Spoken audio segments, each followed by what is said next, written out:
makes one player very clearly under-owned, and that's Justin Jefferson. Is there a chance that he outscores Tyreek Hill? Like, of course there is. I mean, I think Tyreek Hill is a better on paper play, but could Justin Jefferson? I mean, think about the percentages. What do you win if he does? 1 week season. Hey, welcome in OWS Fam. Glad you are with us. This is the DFS Lab. We are back, brought to you by 1 week season. Back in the lab and getting you set for week one. Again, the purpose of this show is to build a DraftKings lineup and just really use that as a vehicle to talk through strategy, different contest sizes and field sizes. Talk through strategy as we get set for this big week one. I'm your host, Cheeseman. I'll be with you here on the DFS Lab all season long, 4 days a week with a different guest each day of the week. And of course, if you find value in this content, be sure to give this video a like and subscribe to the channel as well. And with that, it is time to welcome in Papy324. He joins us now. Pappy, how you doing? How you feeling about week one? Obviously, we're less than 48 hours away from kickoff. I couldn't be more excited. I mean, I have not slept all week. Actually, I have slept some, but it's just like, getting ready to bear down and really lock in and try and get down to the lineups that we're trying to play here going into week one. Yeah, I mean, I'm incredibly excited for week one. It's basically a holiday every year for me. I got a speeding ticket coming home last night, trying to get home in time for the game. True story. You gotta. That is awesome. You gotta make those sacrifices. Gotta make sacrifices. And week one though is really on Sunday. When you're a DFS player, the real holiday when you get to watch all the games at once, and it's just there's no better sweat and gambling than watching all of the DFS games at once. It's great. There is. Is there like, do you watch Red Zone? Or are you kind of like just trying to go from game to game watching actual games? Or how do you like to consume it on Sunday afternoon? I hate to admit this publicly. But no, I have, I don't even know if it's still called Sunday Ticket now that it moved over off of DirecTV, but what was Sunday Ticket forever. And you can pull. I think it still is. Is it still called Sunday Ticket? Okay. And you can pull 4 games up. I know some people use Red Zone. I'm anti-Red Zone. I like to watch it like I'm reading The Matrix, for those of us old enough to remember what that looked like. And I put up all 4 games on multiple TVs. I have 3 TVs in my living room and set up in a way where I can sit and watch. If I was like looking straight ahead right here, I'd have 3 TVs in front of me and I watch all the games at once. That is awesome. Yeah, I mean, the multiple TV setup is a great one. And so all the games you have at the same time, going at the same time, because you use the 4-plex on the TVs. Yeah, there's an occasional time when you can't quite get them all. It's really frustrating, but it's only because of the way that they're broadcast. But for the most part, yeah, I can get every game. That's awesome. I mean, week one, it just feels like it's exciting, but also it can be hard DFS wise because you want to like have these plays that you settle on that you feel good about and develop some sense of certainty, but there just really isn't in week one because we can have an idea of what these offenses will be based on last year, but so many of these offenses are different. So many of the defenses are different. Does it just feel like there's so many directions you could go in week one? Yeah, week one's tough. And unfortunately, sometimes I find myself making more lineups than I want to week one because there's too many things I want to try to do. But it's a very interesting week because nobody really knows as much as they think they do. But as we say on OWS, chalk always forms. And so there's going to be chalk week one. And it's not to say that it's wrong, any more wrong than it is any other week. But it will be there, and it's probably going to be there with less knowledge of that it really should be the chalk. Exactly. Yeah, exactly. That chalk will form. And so because we truly don't know what's going to happen, this is certainly a week where you can try weird things and it could turn out to be a profitable strategy. So with that, let's first start out by taking a look just quickly at ownership projections here. This is from 1 week season. Anything that just leaps out to you? Do you want me to just go with the overall ownership here, or do you want to look at a specific position? We can look at the overall ownership here if you want. There's a couple things that leap out to me about ownership this week. One is Tyreek Hill's ownership, and that's not to say that it's wrong. He's clearly the best play. He's the premier player in the premier game. So why wouldn't he be, 30%? And honestly, I think it might even be higher than 30%, truly, in my mind. But what does that do? It does one very clear thing. It makes one player very clearly under-owned, and that's Justin Jefferson. If you scroll down to Justin Jefferson, you're gonna have to hunt for him because I think he's I'm down just going around to five. jump to the wide receiver tab real quick. Yeah, Yeah, I know I was looking earlier, and he is, I think he's like at 5%. You got to keep going. man. Yeah, this is strange Yeah, to see him. at 5%, I think around he's right around there. Oh, there we go. Yeah, There he is, 5%. So couldn't see his name. I mean, Justin Jefferson is 5% owned, and is there a chance he outscores Tyreek Hill? I mean, basically, when you look at it, this type of a thing where it's clearly Tyreek Hill's popularity that's making him be so underowned, it's him against Hill. Is there a chance that he outscores Tyreek Hill? Like, of course there is. I mean, I think Tyreek Hill is a better on paper play, but Yeah, could Justin Jefferson? I mean, think about the percentages. What do you win if he does? You win a lot more if he does outscore Tyreek Hill and if Tyreek Hill outscores him. So I think he's like the leverage play of the week in my mind. I will just want to ask your opinion real quick too. What about CeeDee Lamb? His ownership is 9%. I think that, I mean, is this? I feel like in a normal week, and if you didn't have all the conversation with the contract and the hold in that he hasn't gotten as many reps. If that wasn't in the picture on a normal week, it seems like CeeDee Lamb would be much higher in terms of his ownership. So, I mean, could it be that the field is overly concerned about the hold in, and CeeDee Lamb could be, his ownership discount could be significant? Yeah, absolutely. And I think he's also going to be a little bit underowned because of Tyreek Hill. People are not going to play two guys that are priced that way most of the time. And so if the field is all over Hill, the guys around him are going to be lower. And I think Lamb gets that benefit too. And then I also think, like you said, the hold-in benefit of people are nervous about that. Is he ready? Are they going to, ease him in? And I think also his matchup, I think people respect Cleveland's defense.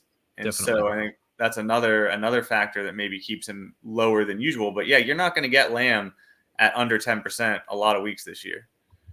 All right, before we move into the lineup, anything else that jumps out to you want to discuss here with ownership? Yeah, one more thing I'll throw out here that jumps out at me is the ownership overall on the Falcons' primary pieces.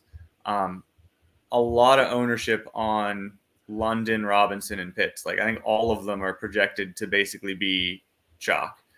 Yep. And so wow. Yeah, all of them are in the top like 15 in ownership overall. Yeah, and so when you look at that and you think to yourself, like, all right, I know we're excited about the Falcons offense here, but it's also a brand new system. We don't really know what it's going to look like, and also the Steelers defense is not a pushover unit. They were good last year, and they didn't have T.J. Watt for much of the year. They brought in Queen. They traded for Jackson, the backup corner. So, and Joey Porter Jr. was a lot better than people think he was last year. So that is not a pushover defense. So it's pretty surprising to me to see that type of love, that type of chalk from all. I mean, do you think the Falcons are going to score, 40 points? I don't, which means at least some of those guys in my mind are not going to work out. Cool. All right. Well, let's jump over to DraftKings here. And we had texted for a minute. We're going to attack the Millionaire Maker lineup. So let me just get into it here. So you want to go with the $100, the $5? Which one are you looking at here? So this would be a true large field lineup. I would probably do this in the $5 one. I would maybe do it in the $100 one if I was feeling frisky. But this is a true Millie Maker lineup. I love it. All right, well, let's get going. So what's kind of standing out to you in terms of an offense you want to target here in week one? So when we think about building a large field lineup, right, there's two main things that we want to think about. The first one is game stack correlations, and the second one is ownership, right? Because we want to be building leverage off of the ownership projections when we're building a lineup for this size. So I think the first thing that stands out for me is Jaden Daniels at quarterback. And it's really looking at that Commanders Tampa Bay game and seeing that game as sort of probably having a chance to put up more points than ownership projections think it could. We're going to see a lot of people flocking to the three highest total games, right? Of course. And so this game could go a little bit overlooked. And when you look at the QB projections for ownership on OWS, we see a 17% projection on Anthony Richardson. in one of the premier game environments, and then a 10% projection on Jaden Daniels. And yes, that's second, but it's much more in line with, the guys right below him than it is with Richardson. So you're still kind of getting a tier down from the very, very top ownership, by going with Daniels over Richardson. And I see Daniels and Richardson as very similar plays. Like, again, yes, probably on paper, Richardson is a little bit safer. We saw last year, and he's got a better game environment, but they're both young. They both run. They both have big arms and seem like they might be sort of gunslingers, but they're still figuring it out a little bit too. So they're very similar plays. So I think going with Daniels creates a little bit of leverage there off the top quarterback. Now, one question I did have is just, these rookie quarterbacks, Jaden Daniels and also Caleb Williams, they have him there as well.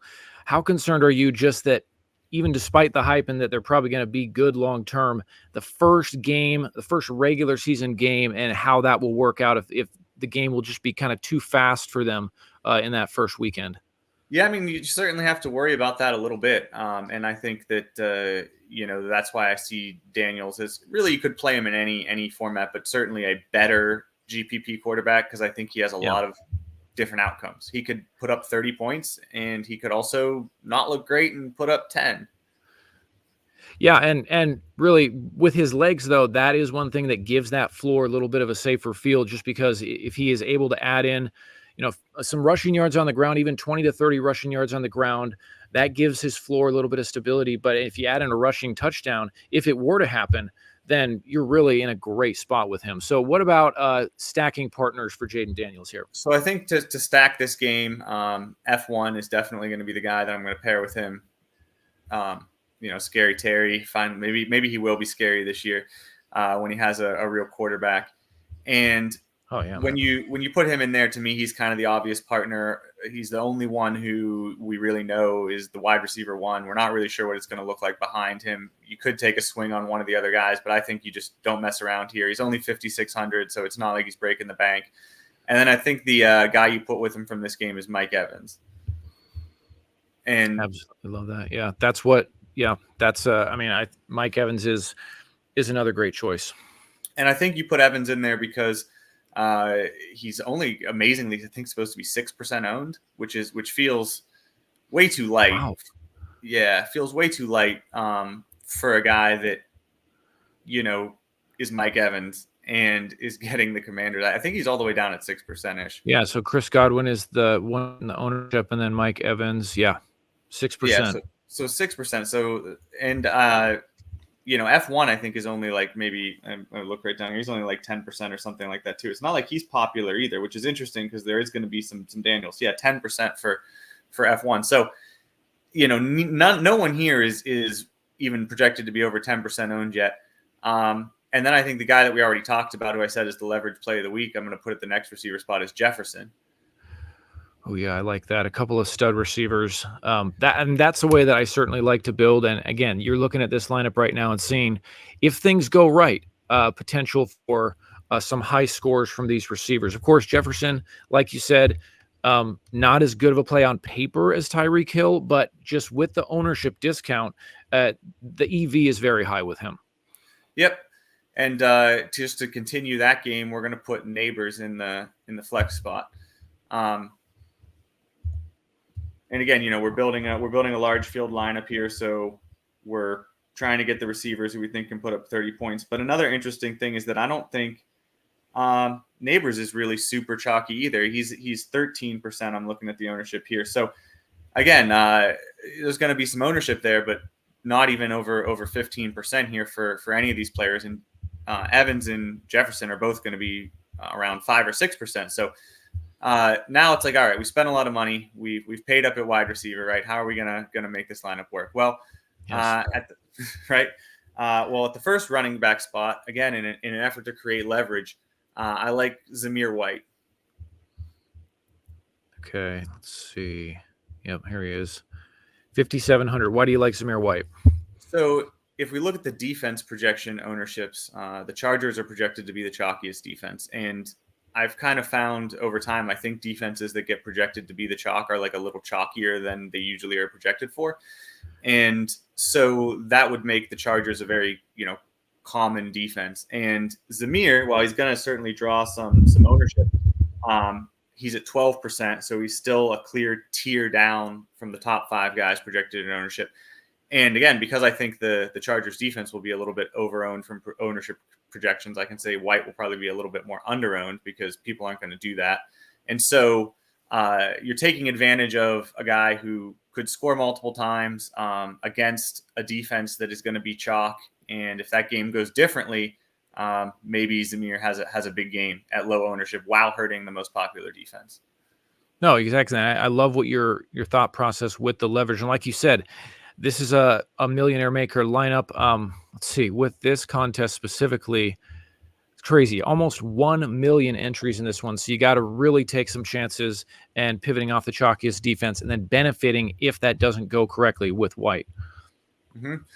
And now we gotta save some salary, right? Because we have a relatively expensive team, so we're gonna go cheap here at second running back, and we're gonna go with Jaleel McLaughlin.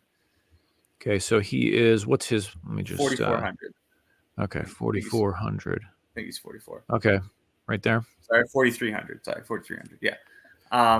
So almost minimum priced here, and a guy who I've been high on all offseason. I think he's in the Sean Payton offense, Pierre Thomas, Alvin Kamara role that's produced so much goodness over the years. So cheap. And then he's really also creating leverage in his own way because one of the most chalky running backs is projected to be Kenneth Walker this week. And if we think about that game and how could that game go? Well, what if Kenneth Walker fails and the Seahawks come out and they just light it up? They throw and they put up a bunch of points. Well, that's probably going to benefit Jaleel because he'll get more opportunities in the passing game, which is where he's going to have to make his hay. So if it's a game where maybe the Seahawks come out and put up points passing and it's not a Kenneth Walker grind him out game, maybe that benefits Jaleel. And then he's also creating leverage off his teammate, Javonte Williams, who again is not supposed to be super chalky, but I think we have him as the 7th most played RB. He's at 11%. So I feel like he creates leverage 2 different ways. I think he's too cheap for the role that he has. And he's the type of guy who, if he breaks a screen pass, he could shock everyone at sub 3% ownership and put up a 20 to 30 point game. Absolutely. No, I love that. I love that direction. So that puts us at about 3,500 average remaining defense and tight end. You want to look at defense first here, or do you want to look at the tight end position? So we'll go ahead and do tight end first. And at tight end, I am going to go to the Falcons game in one of them and go with Kyle Pitts. I love Pitt. I mean, is this the year? Is this the breakout year that Kyle Pitts, we've been waiting for a breakout from him. Is this the year that he finally has the breakout? Yeah, I'm not sure if it will be. I think it certainly could be. But in this matchup, I really like him. And the reason why I like him is, as we talked about earlier, the Falcons are going to have a ton of chalk across the board. And so they almost create leverage off of each other in a way. So even though Pitts is chalky, and he's the only guy on this lineup who I would really classify as chalk, he's still kind of creating leverage off of London and Robinson because those guys are also going to be chalk. And I think from a lineup standpoint, Porter Jr. is probably going to chase London. Why wouldn't they play that way? They're not afraid of Mooney on the other side. And definitely. If they do that, and I think Porter Jr. is one of the best cover corners in the league, and he takes away London. And I also think he's a tough matchup for London because Joey Porter Jr. is 6'3", and London relies on being a physical, big receiver, and he's not going to be able to just push around 6'3" Porter. And if he takes him away, and if the run defense is better this year with Patrick Queen, which I think it will be, who's that leave? Well, that leaves Pitts, and he's going to be matching up against a very weak, strong safety. He's the one real hole in the Steelers' defense. And also Queen, who's a very good overall player, but if he's weak anywhere, it's coverage. And their second middle linebacker is nothing special. So I think that when you look at where the Steelers' defense is weak, Pitts makes a lot of sense this week. Love it. So that leaves us with defense left to pick 2,500. So obviously you got to go with one of these 4. So yeah, we're gonna go cheap here at defense, which is a favorite in big fields, and we're gonna go with the Panthers. Hey man, very nice. And the reason for the Panthers is, well, we only have 2,500 left. That's part of it. Yeah, kind of forced into it. That's part of it. And if you look at a team that is kind of favored by the betting markets, favored by bettors this week, people think they might overperform their expectations. Alvin Kamara is also supposed to be projected chalk, and so you're kind of creating a little bit of leverage off of him by going with the Panthers defense. And it also leaves you with, if you look up in the top right-hand corner, $100. So whenever you play a field of this size, leaving $100 remaining, or you could even leave less if you want, but leaving something on the table really does lessen the overall chances that maybe your lineup will be duplicated in any way. And so when you look at this lineup overall, I think that it creates a lot of leverage off of guys who are supposed to be chalk, the defense who's supposed to be chalk, spends up at receiver, try to hit the big receivers for a big field. And there's really not, other than Pitts, who creates leverage in his own way off his chalky teammates, anyone on here that is going to be super popular. So, if this combination, especially with leaving $100 on the table, were to hit, you're almost assuredly going to be the only one who has it. Absolutely. Yeah, it looks good, man. Well, hey, that's a good looking lineup, obviously, with the Commanders and Tampa Bay, kind of that primary stack, but you also have that mini stack with Justin Jefferson and Malik Neighbors. Certainly a lot of upside there. Any final thoughts, Pappy, before we wrap this one up? Yeah, man, I just, got my OWS orange on here. Been super pumped for week one. Like I said, it's a personal holiday, really. I can't wait to have all my screens, all my games up here, and forget everything else around me exists. So happy week one, guys, and hope we see you at the top of the leaderboards. Yes, and again, repping, I like the polo choice there, repping the OWS colors. And to all of you out there, 1 week season, all that content this week is free, the stuff that's typically behind the paywall. So a great time to go check it out. You'll only have to sign up for a free account. And so just a great time to get a sense of what 1 week season has to offer. So Pappy, thanks so much for joining us here on the DFS Lab, and good luck in week one, guys. We'll catch you next time.